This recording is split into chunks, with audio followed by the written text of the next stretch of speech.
Bom dia, povo de Deus. Bom dia. Paz esteja com todos, amém? Que bom que você está aqui.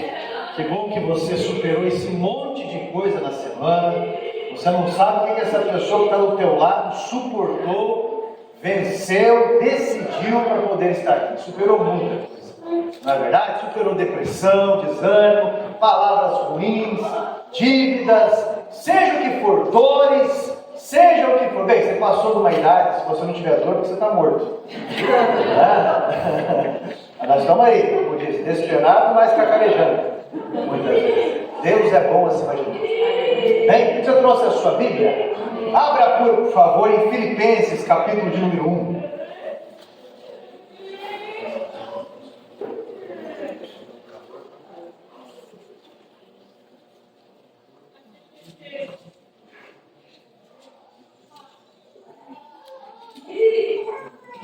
Filipenses, capítulo de número 1.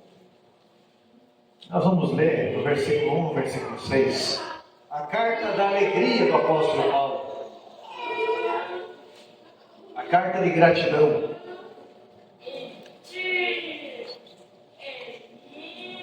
Todos acharam?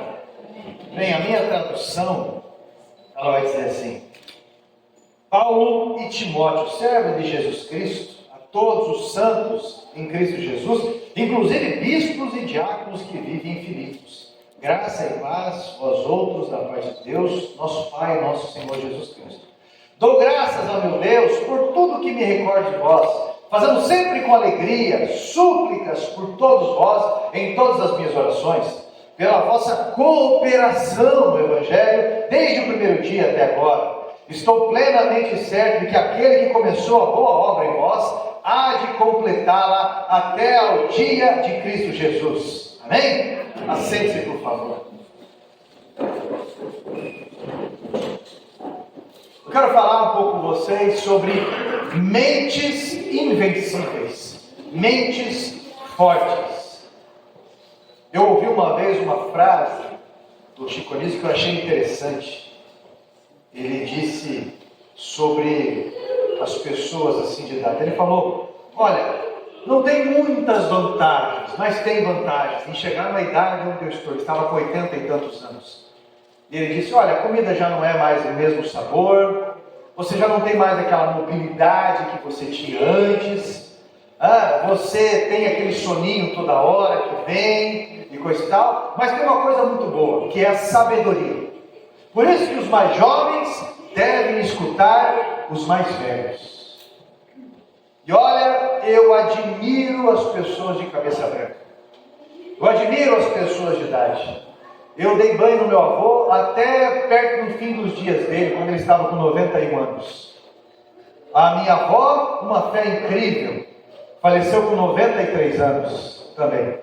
Um outro tio meu, 104 anos. O outro tiveram que matar porque não morria. Não, estou brincando. Mas eles viveram bem. Esse tio meu de 104 anos, imagine só. Imagine só. Mas essas pessoas, eles não tiveram um estudo universitário. Essas pessoas não tiveram um estudo avançado. Não tinham a internet como acesso para um conhecimento rápido de muitas coisas. Mas essas pessoas tinham uma experiência com Deus que deixava a mente deles invencível. Pessoas que perderam filhos, pessoas que perderam os pais, irmãos, amigos, pessoas que faliram algumas vezes, pessoas que sofreram doenças terríveis e superaram tudo isso no nome de Jesus. Olha só, então essa geração, ela está partindo. Aqueles que tiveram uma vida de sacrifícios, que nos ensinaram a viver sem medo, porque sempre há para onde olhar, sempre há como levantar, aquilo que nos ensinaram sobre Deus, sobre família, sobre fé, aqueles que parecia que faltava tudo, mas na verdade não faltava nada, quando eles nos ensinaram a depender de Deus, e o segredo da felicidade, que é a simplicidade. Pessoas com uma mente invencível em Jesus. O que eu aprendo, várias lições, porque embora os tempos são outros, essa resiliência, ela deve ser mantida para você vencer em qualquer fase da sua vida. Meu irmão, depois da tempestade vem o quê? E depois da bonança? Outra tempestade. As fases ruins são só fases. As fases boas também são fases. Não é verdade? Então, logicamente, eu estou falando dos bons exemplos. Pessoas que nos ensinaram a ter entusiasmo, mesmo em tempos difíceis. Em meio à depressão que está drenando a mente até de muitos jovens, somente hoje em dia, uma ótica desastrosa.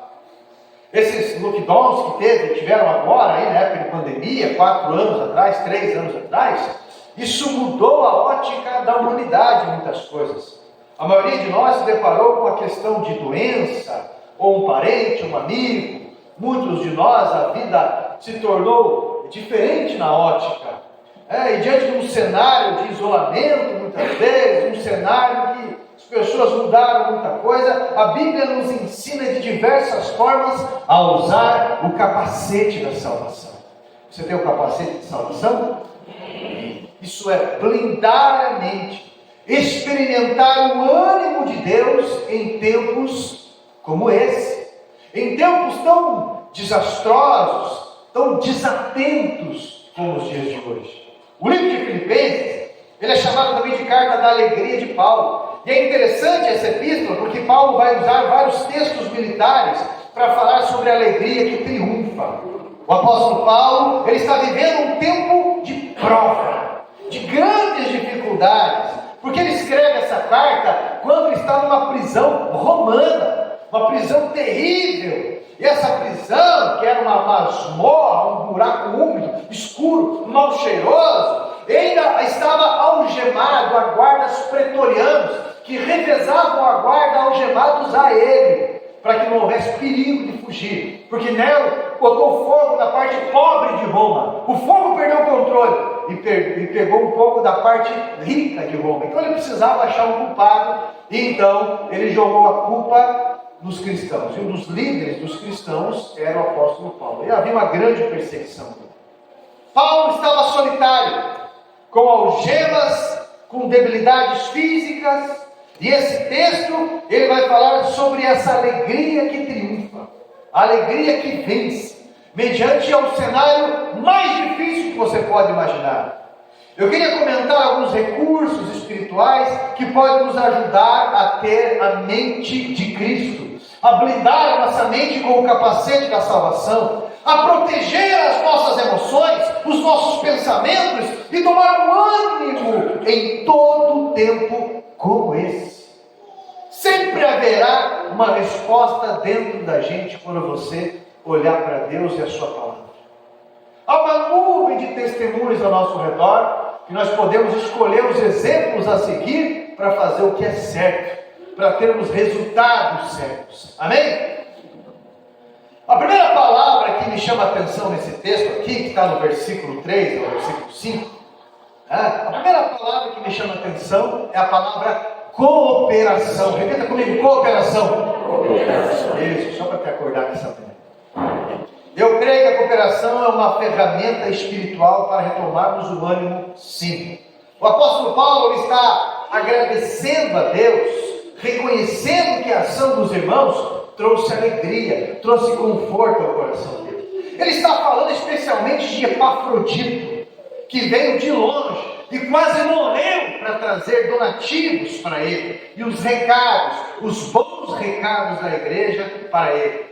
Para quem não sabe, o apóstolo Paulo, ele foi pastor de aproximadamente 52 igrejas registradas no Novo Testamento. Só em Creta, que eram várias ilhas, eram várias igrejas ali. Então, vem trazendo uma palavra de incentivo e conforto. E ele lembra ali os irmãos da fé, que mandaram os presentes para ele. Paulo está dizendo, olha, nesse tempo difícil, o que vocês fizeram por mim, cooperando, trouxe alegria ao meu coração, trouxe entusiasmo. Isso me renovou no espírito. Então eu creio que a cooperação é uma ferramenta de Deus nesses tempos em que nós estamos vivendo. Meu irmão, como é bom quando nós recebemos ou percebemos alguém nos suportando em amor. Não é? Como é bom. percebendo pessoas que se importam com a gente. Se você tem uma frequência de estar todo domingo e toda terça-feira no culto, e você já está uma semana e meia sem vir e recebe uma mensagem, isso é bom. Isso é bom. Várias demonstrações de carinho, cuidado. Olha, meu irmão, eu lembro que quando eu tive Covid, minha esposa teve primeiro, dormia de máscara, mas não adiantou muito. Né? A hora que eu vi, eu estava perevento. Eu sei que uma dor na nuca, e para quem não sabe, eu só tenho um pulmão. O outro ele tem fibrose baixa, em cima de uma tuberculose que eu tive na juventude muito severa. Mas eu corro quilômetros, tive que exercitar para poder ter um condicionamento físico melhor. Então, mas mesmo assim, parecia que tinha uma nuvem no meu pulmão de madrugada. O meu outro menino mais velho, né, o nosso filho mais velho, estava também ruim. Nós temos 3 filhos, desculpa, nós temos 3 filhos. Nós temos 3 filhos. O Eduardo que vai fazer 24, o Eric que vai fazer 20 e o Cauã que vai fazer 16 agora. De 4 em 4 anos nós tivemos um filho. Igual a Copa do Mundo. E agora nós somos só espirituais. E o Eduardo também ficou ruim. E nós 5 lá em casa ficamos com o Covid, só que no meu caso eu fiquei bem grave. Durante 21 dias de cama, ruim mesmo e tudo mais. Mas no primeiro dia já fomos lá, o médico já aceitou aquele monte de coquetel e coiseira. Eu acredito que, além das questões espirituais, foi o que ajudou também. Nós moramos em chácara. E de repente, meu irmão, isso é uma pressão mental. O ataque espiritual é terrível. Ainda mais eu que sou no povão. É terrível aquela pressão. E você não tem mobilidade. Dor nas cadeiras, dor no estômago, dor no fígado, como diz alguns. De repente, olha que aquela pressão está grande, aquele peso nos ombros, que você sabe que é uma pressão espiritual. Eu comecei a escutar os cachorros latirem, aquela coisa toda, nós temos 5 bichos ali.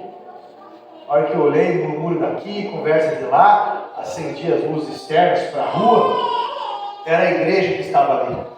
Todo mundo de máscara, um afastado do outro, mas a igreja cheia de gente.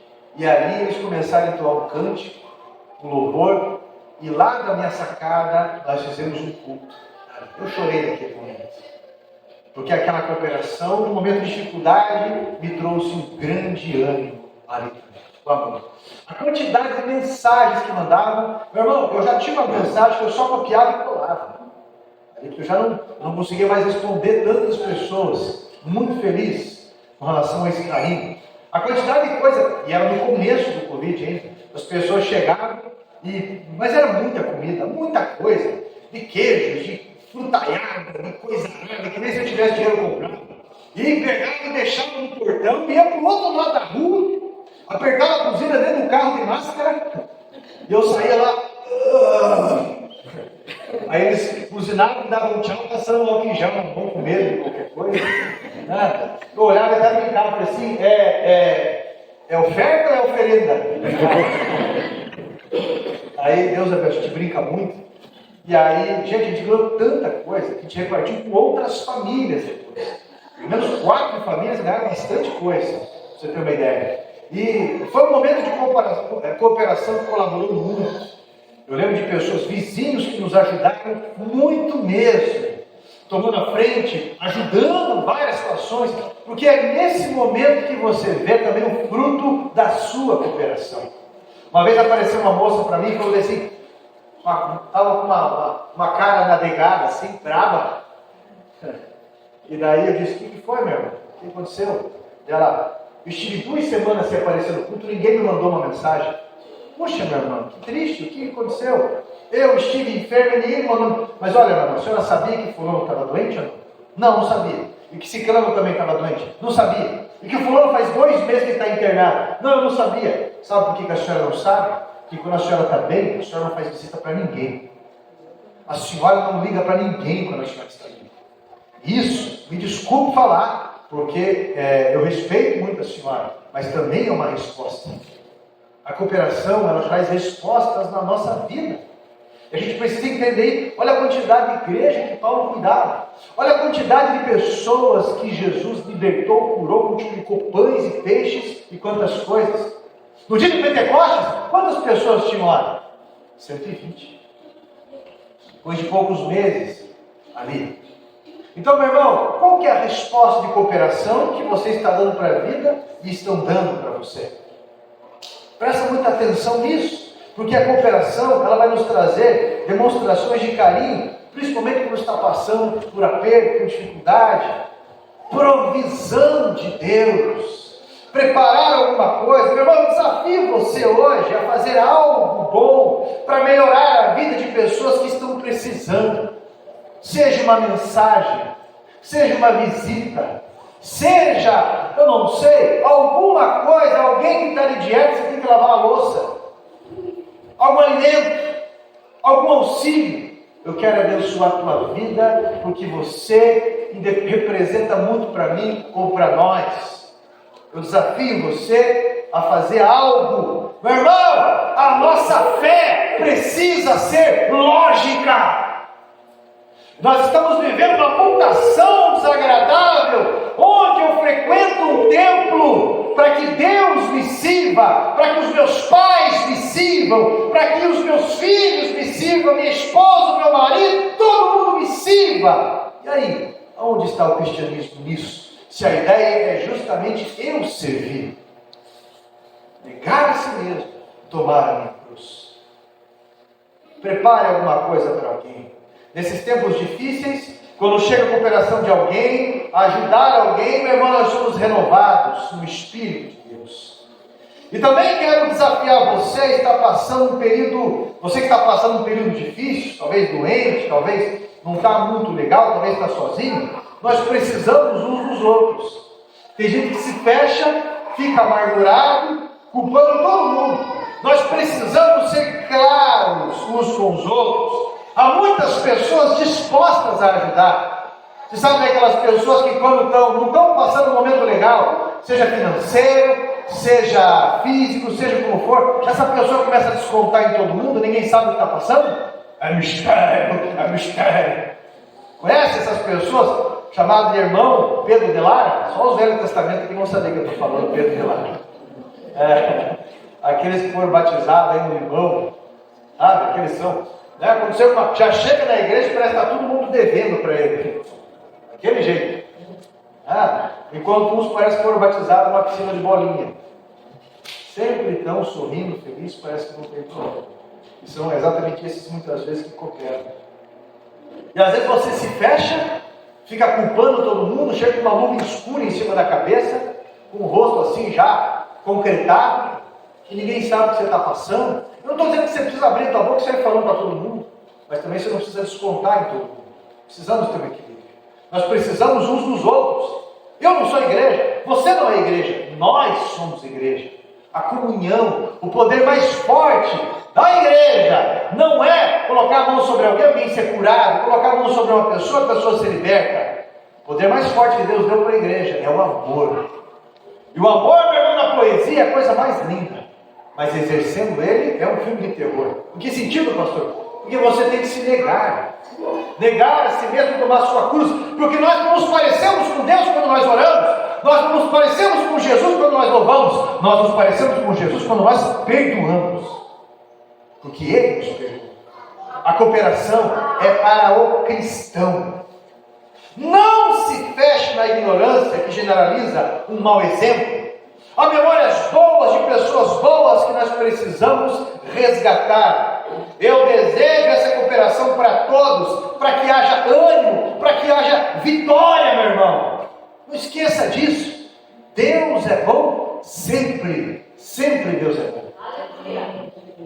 E olha, a pessoa que se fecha, ela esquece o que Jesus falou. Você só me verá, Jerusalém, quando você disser, bendito é o que vem em nome do Senhor. E o Senhor sempre nos envia pessoas do seu nome. O segundo ponto que eu quero destacar para vocês aqui, dos 3 pontos. A segunda palavra-chave nesse capítulo 1 aqui é progresso.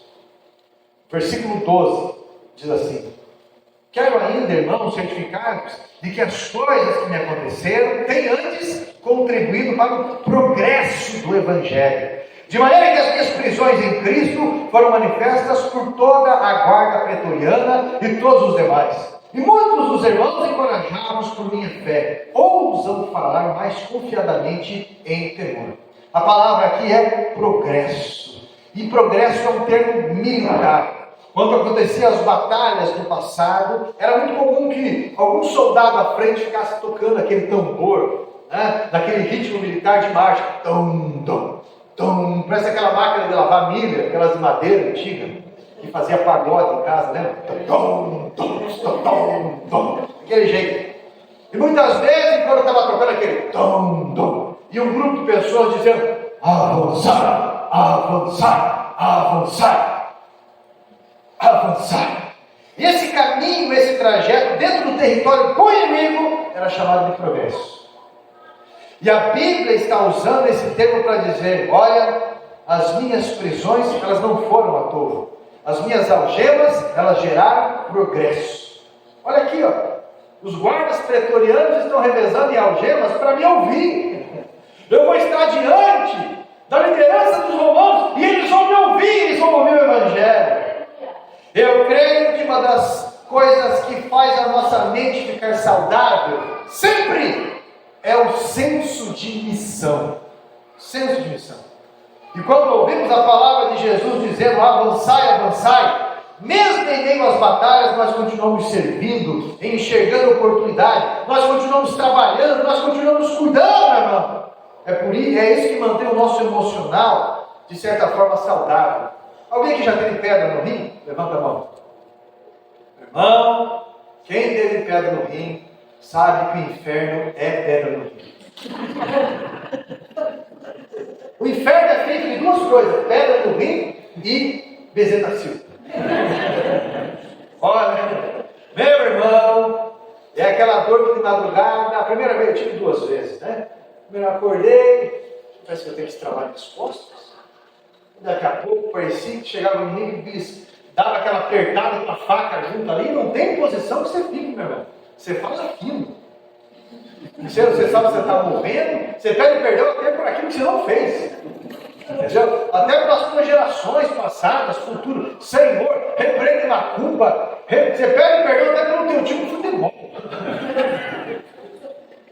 Olha, meu irmão, eu lembro que eu, na época, isso no Velho Testamento, já faz uns 15 anos mais ou menos, eu fui parar no hospital lá em Pinhais. Na verdade não tinha vaga, eu fiquei numa maca no corredor. Vietnã. Fiquei na maca 3 dias ali, coisa seca para deitar, para dormir, fora dor.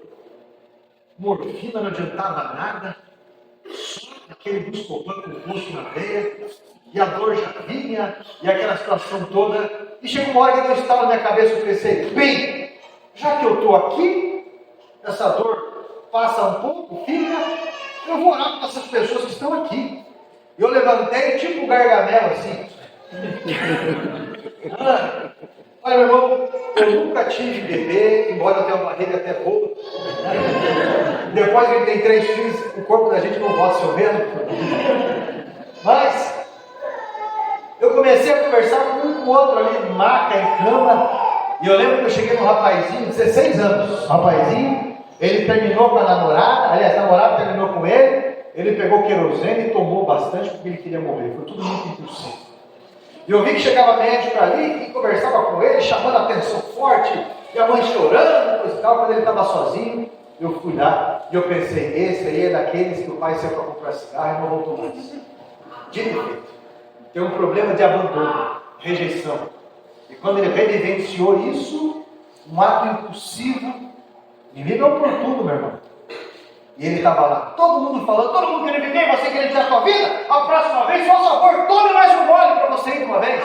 Coisas desse tipo. Antiético na minha opinião, que trabalhei no hospital há 8 anos.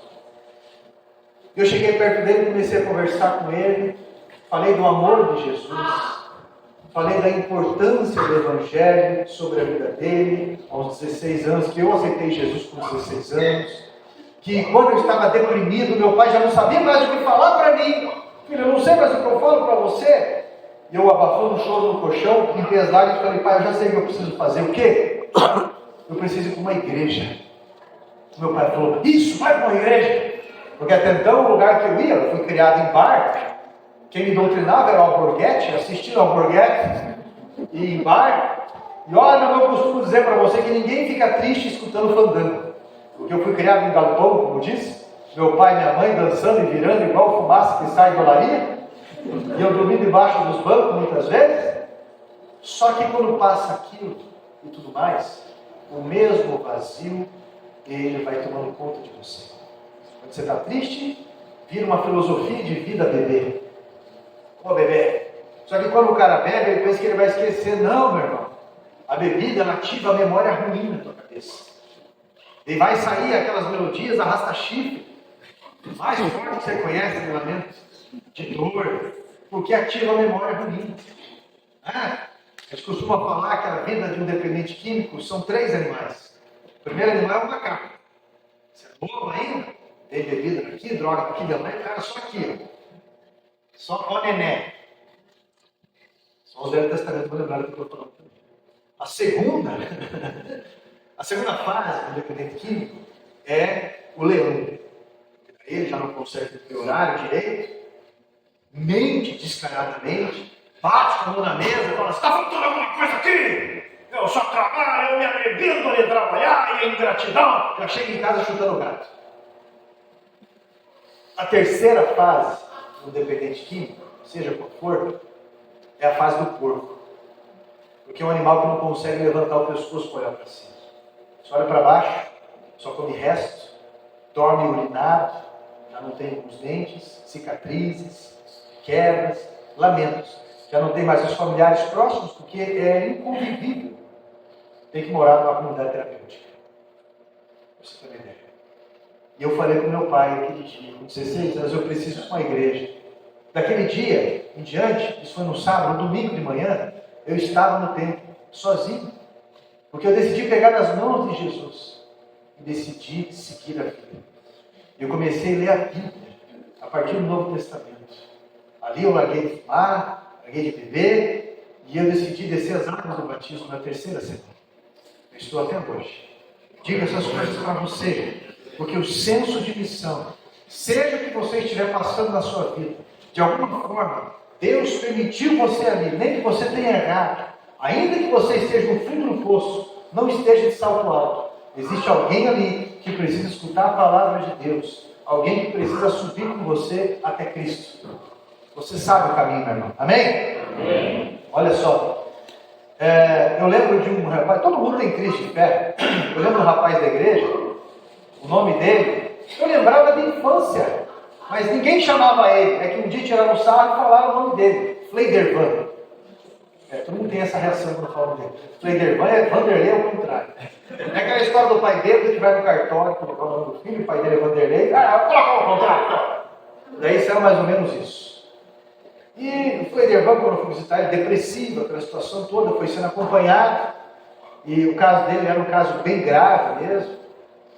Inclusive um caso de indução, até hoje ele não sabe disso, está gravando, se ele escutar não tem problema, porque vai ser uma revelação para ele. Ele achava que ele estava tomando antidepressivo, que a irmã dele arrumou para ele, aquelas tarja preta mais pesada, mas a esposa ficou com medo e trocou por vitamina. E quando eu fui fazer a visita para ele, ei pastor, eu não durmo, eu estou meio doido, assim, falando mole, desse jeito, ele estava tomando vitamina. O que é a indução das coisas, o que é a mente convencida? Eu não durmo, olha aí. Mas enfim. Mas tinha algo sério que acontecia com o Fleidervan em toda essa situação. Crises de fé. Ele falou que vinha uma pressão muito forte no peito. E hoje nós chamamos isso de crise de ansiedade. Parece que ele está morrendo, a dor no peito forte, um desespero. E de repente ele para o posto de saúde, ele fazia exames e não tinha nada. E daí nós começamos a nos ligar disso. Vamos começar a fazer uma oração junto com você, vamos começar a prestar atenção nisso. Isso começou a ser feito. Até que um dia ele começou a ficar bem, ele foi ficando bem e ficou bem. Assim. Passado um tempo, ele estava no culto, sentado, lá no fundo, a família dele, a família alemã, olho bem verde, olhando assim lá no fundo, olho grande. E vem um pregador que não conhece ninguém. Porque o Fleidervan, ele não assina Fleidervan, a esposa não chama, os filhos, ninguém chama ele desse nome. Ninguém. Tudo é Fred.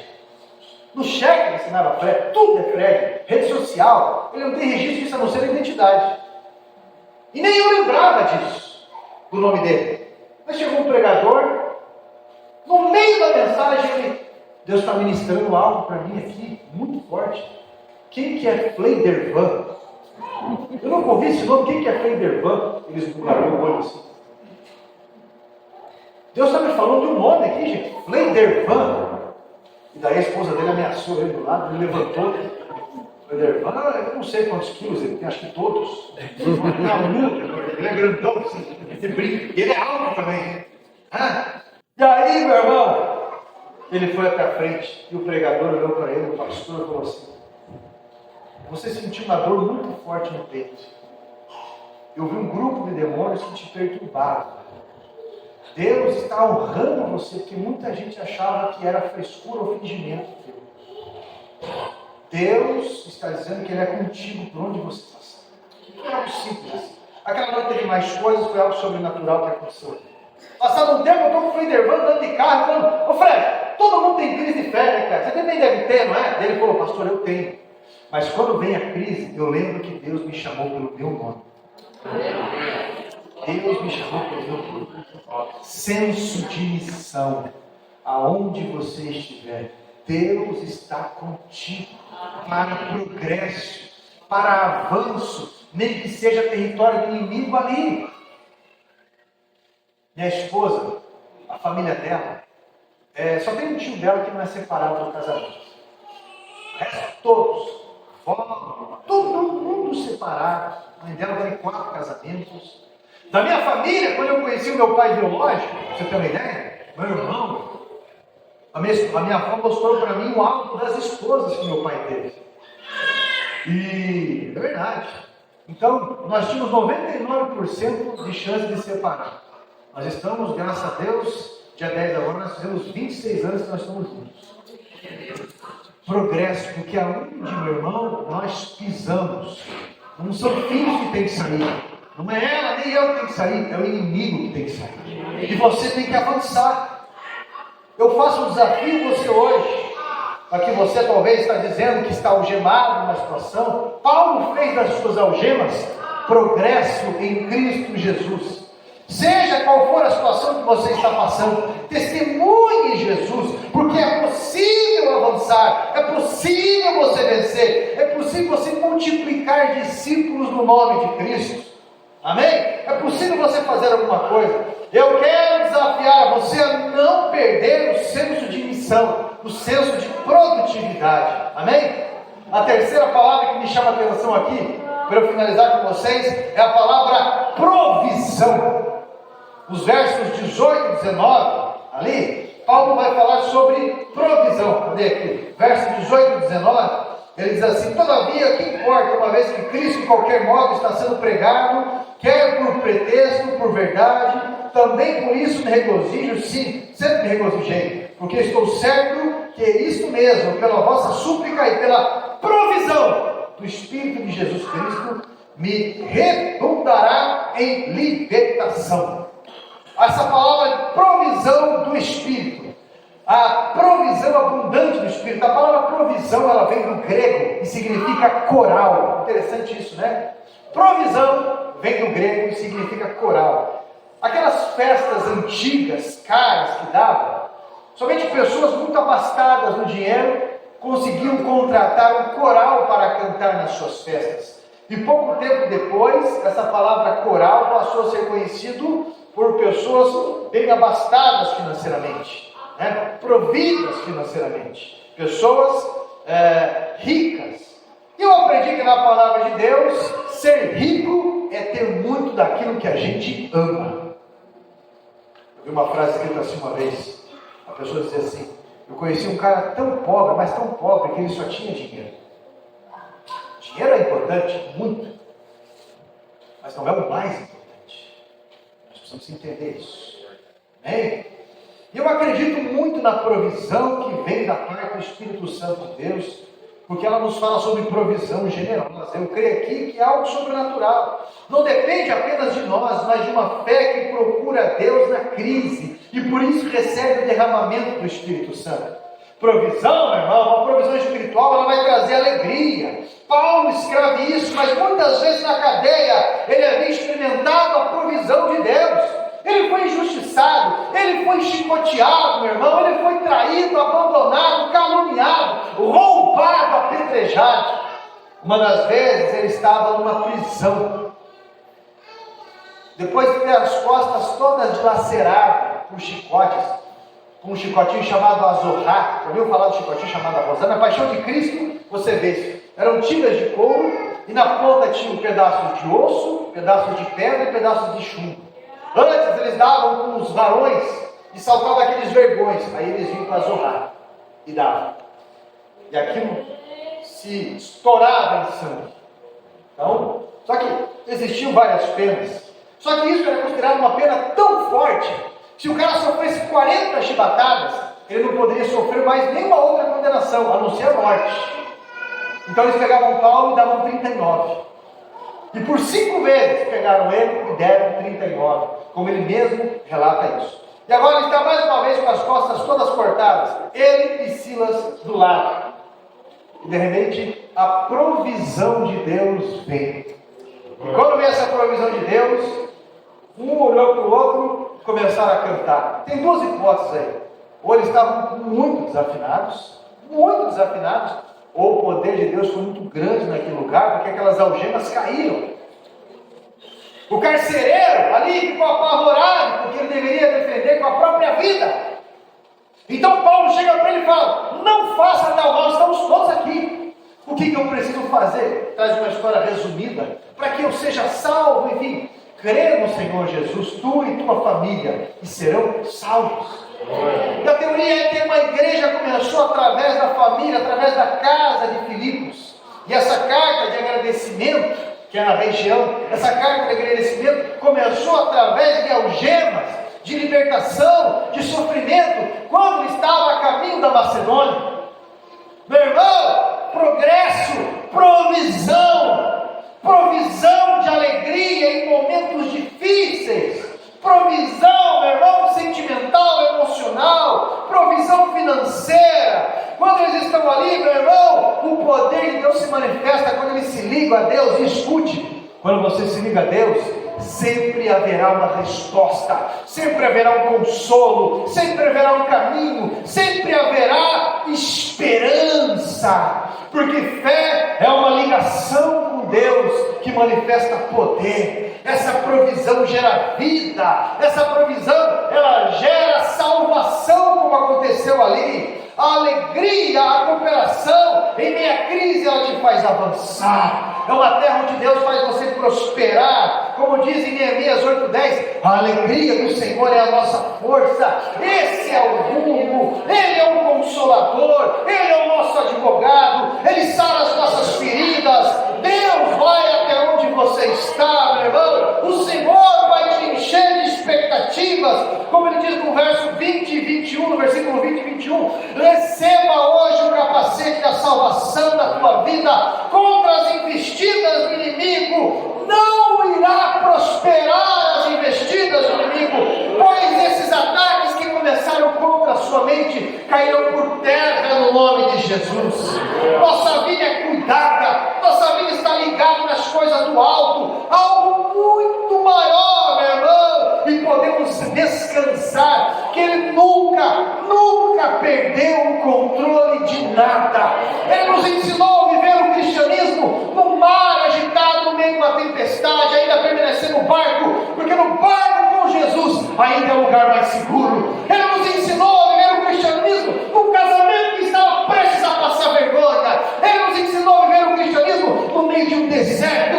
Ele nos ensinou a viver o cristianismo no meio de uma oposição religiosa. Nos ensinou a viver o cristianismo, meu irmão, até no meio do abandono do Getsemane, até em cima de uma cruz, no auge da exposição e da dor, no auge da humilhação. Ele nos ensinou a dizer palavras boas, palavras que ligam, e Ele subiu numa cruz para salvar quem queria, quem aceitou, quem foi humilde. Receba o capacete da salvação na tua vida, para que você tenha uma mente invencível. 1 Coríntios capítulo 2, versículo 16, quem conheceu a mente do Senhor para que possa instruí-lo?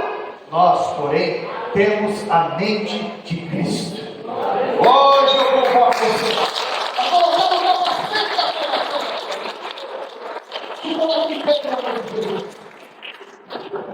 A palavra de Deus sempre trará respostas de fé. Eu lembro da minha sogra, meu irmão, com 54 anos, vomitando fezes, no limite da sua vida, por conta do câncer que a dominava. E eu perguntei para ela: sogra, o que você me diz de tudo isso? E ela disse: eu confesso a minha fé. Seja qual for o momento da sua vida, confesse a sua fé. Eu lembro da pastora Olite, acho que o senhor conheceu a pastora Olite, esposa do pastor saudoso Boaz, também, pastor Boaz, fiz parte do conselho estadual, João Boaz. E eu que internei ela no Hospital das Graças lá, eu lembro de ela fazer o procedimento, no último internamento dela, eu perguntei para ela: e aí, pastora, como é que a senhora está? Ela olhou e falou: maior é aquele que está comigo do que aquilo que está em mim. Foi o último internamento dela. E com certeza ela está num lugar onde não há choro, não há tristeza, não há morte mais, só há consolo, só há vida. Lá não tem mais Serasa, lá não tem mais multa de trânsito, lá não queima resistência de chuveiro. Irmão, lá, meu irmão, teu fígado não funciona direito, nem vai precisar de fígado. Lá não vai precisar de fé, pode ter certeza disso. Lá só tem consolo. Eu quero que você coloque a mão na tua cabeça assim, eu quero orar por você. Santo Deus, a tua palavra hoje foi ministrada em cada coração aqui.